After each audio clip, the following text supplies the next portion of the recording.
morning, students. In our last class, we began with the grandfather and the python by Ruskin Bond, wherein we had seen how grandfather tried to impress the public by slinging the python on his shoulder and the way he came home, right?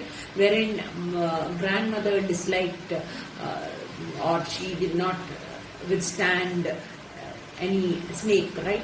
So this is what we had seen last time, and the moment she saw this python with grandfather, she asked him to leave it back, to return it. And she even reminded him about the arrival of Aunt Mabel. All these things we had seen in our last class. Wherein grandfather was happy to keep the python. If Aunt Mabel was getting scared of it, then he would prefer to keep the python at home without leaving it anywhere or without returning it to the snake charmer. So all these things we had seen in our previous class, and I completed up to here where we had seen where Aunt Mabel's visit was introduced to us by the narrator, by the author. So up to there we finished the lesson. So we are going to continue today. You will do no such thing, said grandmother. So grandmother said, you are not going to do like that, isn't it? You are not going to make Aunt Mabel scared of the python by keeping the python in front of her. This is what she warned him, you can see. Well, I can't let it loose in the garden, said grandfather with an innocent expression. It might find its way into the poultry house, and then where would we be? So this is what grandfather said. So in that case, I can't leave it loose in the garden also. I can't leave it like that in the garden. This is what grandfather said. With an innocent expression, very innocently he said, it might find its way into the poultry, and what a python will do, slowly it will move to the poultry house. They were having a poultry farm. This is what you can understand over here. And there, if it reaches to the poultry, you can just imagine, isn't it? Then nothing will remain in the poultry. Everything will be eaten up by the python. You know, they enjoy eating flesh, and definitely poultry, they are going to find enough birds, right? So there it is going to finish off everything. So that is why he is saying, then where would we be? So nothing will be left for themselves, right? So this is what he tells her. How exasperating you are, grumbled grandmother. Lock the creature in the bathroom. Go back to the bazaar and find the man you bought it from and get him to come and take it back. So this is what she says. How exasperating you are, she says. Who says this? Grandmother. Grumbled grandmother. Lock the creature in the bathroom, go back to the bazaar and find the man. So this is what she is telling him. She is asking him to lock the creature. Now what is the creature? Creature is the python. She is mentioning over here. Lock the python in the bathroom. She is asking him to lock the python in the bathroom, and then she is asking her husband to go back to the bazaar and find the man, that is the snake charmer, who bought it from whom he had bought it, and get him to come and take it back, and just ask him to come here and take it back, to come to our house and take the python back. This is what she wants grandfather. In my awestruck presence, grandfather had to take the python into the bathroom, where he placed it in a steep-sided tin tub. Then he hurried off to the bazaar to look for the snake charmer. While grandmother paced anxiously up and down the veranda, when he returned looking crestfallen, we knew he hadn't been able to find the man. In my awestruck presence means he was very much impressed. By what? By the attempt what grandfather made. The way grandfather had taken the python into the bathroom. See, the way, the method, the technique what was used by grandfather to carry that python to the bathroom impressed the narrator. That is what you can see over here. And the way he, after taking it, not only just taking it in the bathroom, but the way he placed it in a steep-sided tin tub. So where did he place? He placed the python in a steep-sided tin tub. So wherein it will be difficult for the python to crawl over it and come out of the tub, right? So in such steep sided means it's sloping, right? So what happens when the python crawls on it? It will slip off and it will fall back.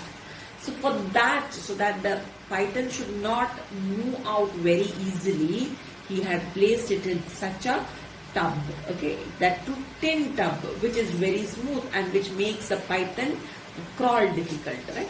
So in such a tub he had placed the python. Then he hurried off to the bazaar. Then he rushed to the bazaar. Why? In search of the snake charmer. While grandmother paced anxiously up and down. And at this time, what did grandmother do? She just walked up and down because she was totally worried at this point. She walked up and down in the veranda. When he returned looking crestfallen, we knew he hadn't been able to find the man. When he returned, who returned? Grandfather. When grandfather returned, very disappointed, very sadly, when he returned back home, everybody, the narrator and all others came to know that, all other family members came to know that he hadn't been able to find the man, that he was not able to find the person from whom he had bought the python, right? So he was unable to find the snake charmer over there in the market. You had better take it away yourself, said grandmother in a relentless mood. Leave it in the jungle across the riverbed. So this is what grandmother ordered him now. You better take it. If nobody is coming to take it from here, you do. You take it by yourself. You got it, no? So you take it by yourself. This is what grandmother told him in a relentless mood. In a relentless mood. So what do you understand by relentless mood? Without any forgiveness, showing no forgiveness over here, right? So she didn't show any sort of forgiveness over here. So very harshly she spoke to him. Leave it in the jungle across the riverbed. Nothing doing, you take the python and you just leave the python in the forest. Leave it in the jungle across the riverbed. This is what grandmother told grandfather. So on this, grandfather replied, all right, but let me give it a feed first, said grandfather, and producing a plucked chicken, he took it into the bathroom, followed in single file by me, grandmother, and a curious cook and gardener. So all right, he said, but before leaving it in the forest, let me feed it first. This is what grandfather said. So grandfather was very kind enough and very caring about the python, you can see, and producing a plucked chicken. So what did he do? He went out to the poultry. He brought a plucked chicken from the poultry to give it to the python. With the plucked chicken, he went into the bathroom. So who followed grandfather to the bathroom? The narrator, grandmother, and a cook and a gardener. So all these people followed grandfather to the bathroom. So why did grandfather go to the bathroom? To feed the python with the plucked chicken. Grandfather threw open the door and stepped into the bathroom. I peeped round his legs while the others remained well behind. We couldn't see the python anywhere. So grandfather opened the door and got into the bathroom. And who was peeping round his leg? Narrator was afraid to enter the bathroom, so he was peeping round his grandfather's legs. While the others that is grandmother, the cook and the gardener remained far away from the bathroom. We couldn't see the python anywhere, but nobody could see the python inside the bathroom because the python was not there in the bathroom. The python had already left the bathroom.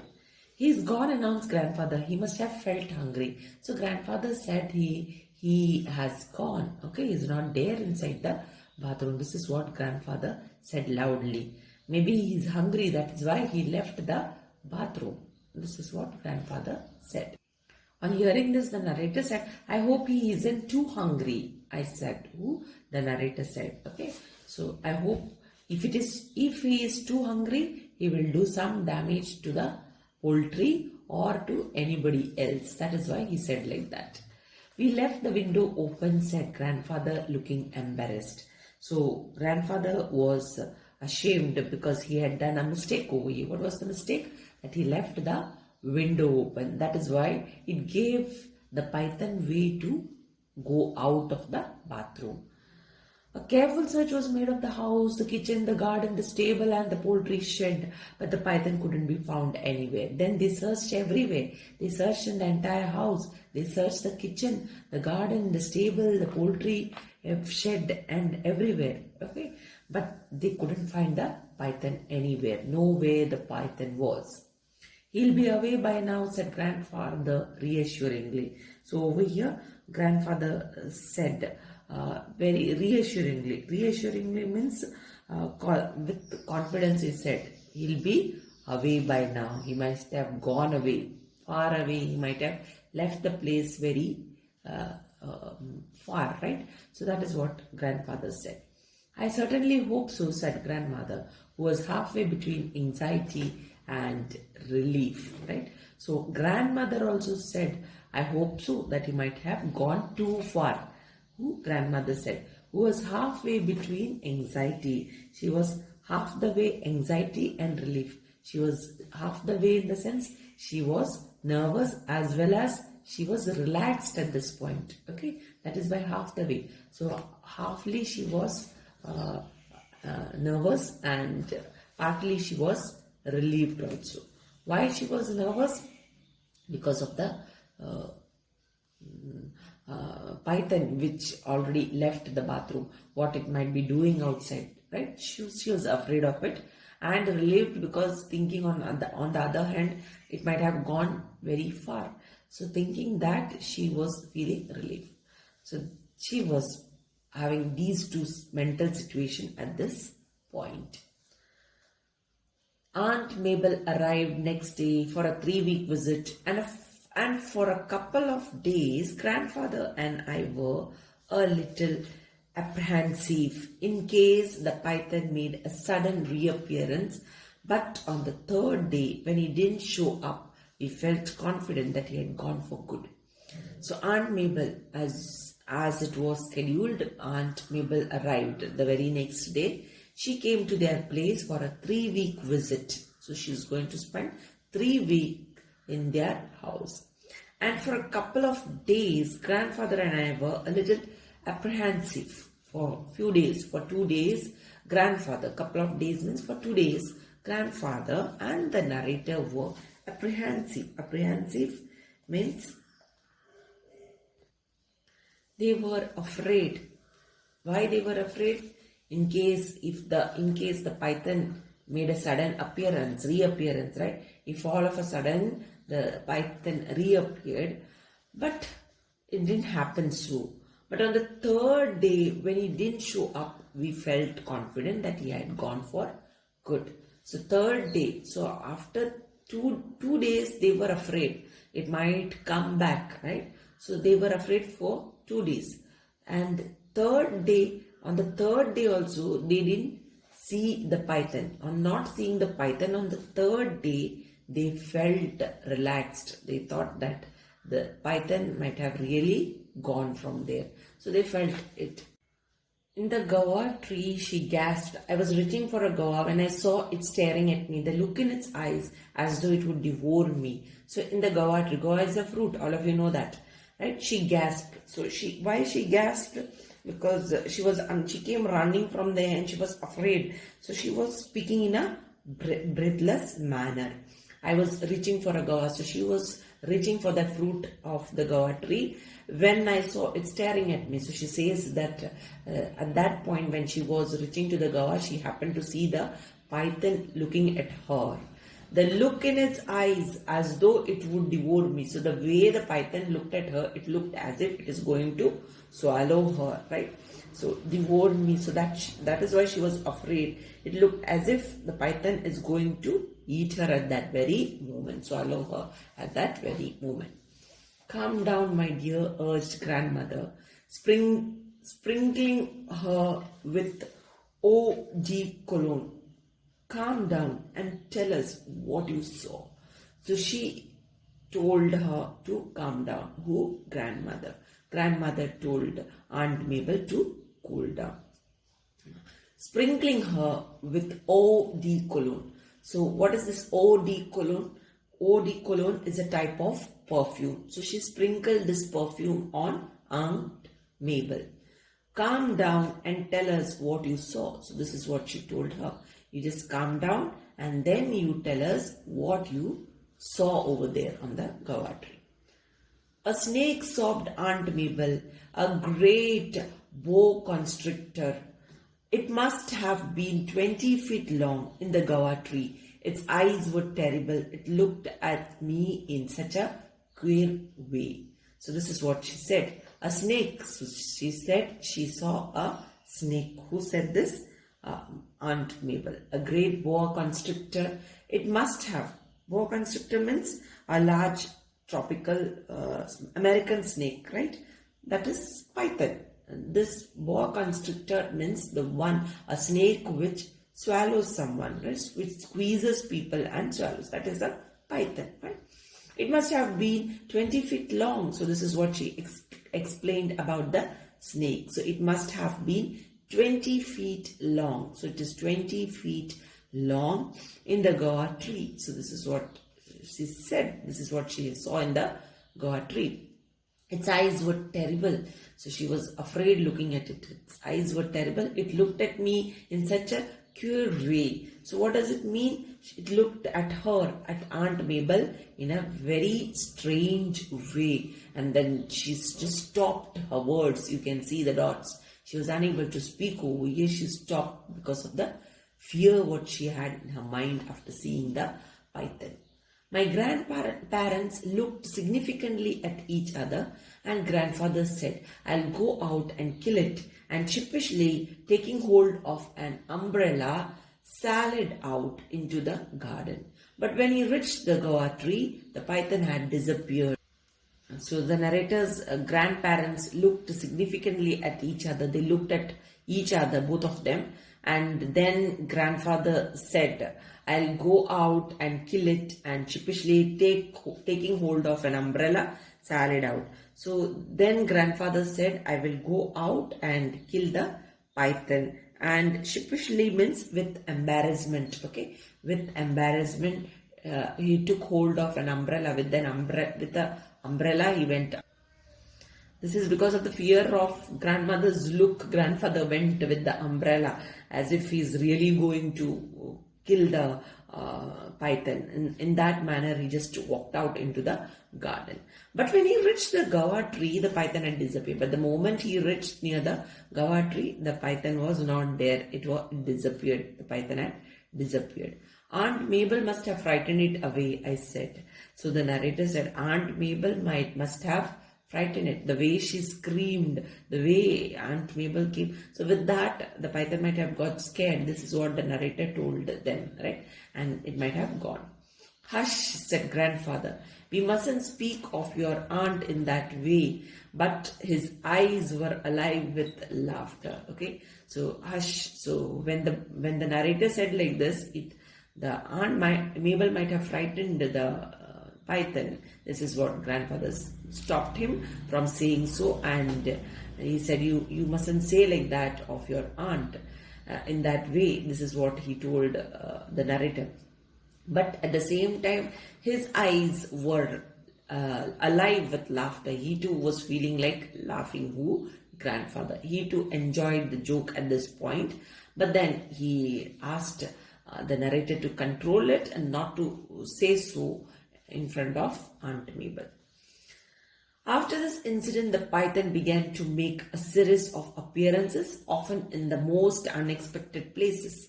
Aunt Mabel had another fit of hysterics when she saw him admiring her from under a cushion.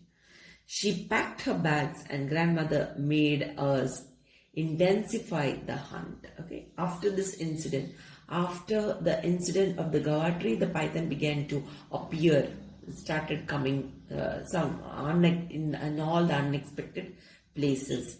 So Aunt Mabel had another fit of hysterics. Another fit of hysterics means expressions of extreme fear, right? So she had another opportunity over here to show her fear, her excitement, isn't it? Because she used to get scared every now and then. She only used to see this somewhere or the other like this again and again. So the first time, the way she came rushing in, same way she used to express over here. Same expressions were shown at certain points whenever she came across the python, at all those unexpected areas where the python used to appear every now and then. So whenever it used to appear, Aunt Mabel used to see it, right? So when she saw him admiring her from under a cushion, she packed her bags. So then once she saw the python admiring her, looking at her from under a cushion. So after seeing the python under a cushion, she just packed her things to return, okay, to go back to her place. And grandmother made us intensify the hunt. And at this point, what was grandmother's reaction? She made everyone to make their search of the python very much strong, right? Next morning, I saw the python curled up on the dressing table, gazing at his reflection in the mirror. I went for grandfather, but by the time we returned, the python had moved elsewhere. So the very next morning, the narrator saw the python curled up on the dressing table. The python was on the dressing table, looking and admiring itself, seeing its reflection in the mirror, right? I went for grandfather. So seeing that, the narrator went in search of grandfather. But by the time we returned, the python had moved elsewhere. So by the time he came back to the place with grandfather, the python had moved from the mirror, from that dressing table. It just moved somewhere else. A little later, he was seen in the garden again. Again, the next time, it was found in the garden. Then he was back on the dressing table, admiring himself in the mirror. Again, it came back to the dressing table. It was looking at itself in the mirror for its to see its reflection, admiring himself. Evidently, he had become enamored of his own reflection. Grandfather observed that perhaps the attention he was receiving from everyone had made him a little conceited. Okay, so evidently, so every now and then he had become enamored. Okay, enamored. Enamored means it looked as if, so it showed, so it was giving evidently means it just showed, that was an evidence, proof, which showed that he had fallen in love of his own reflection. He has fallen in love of his own reflection.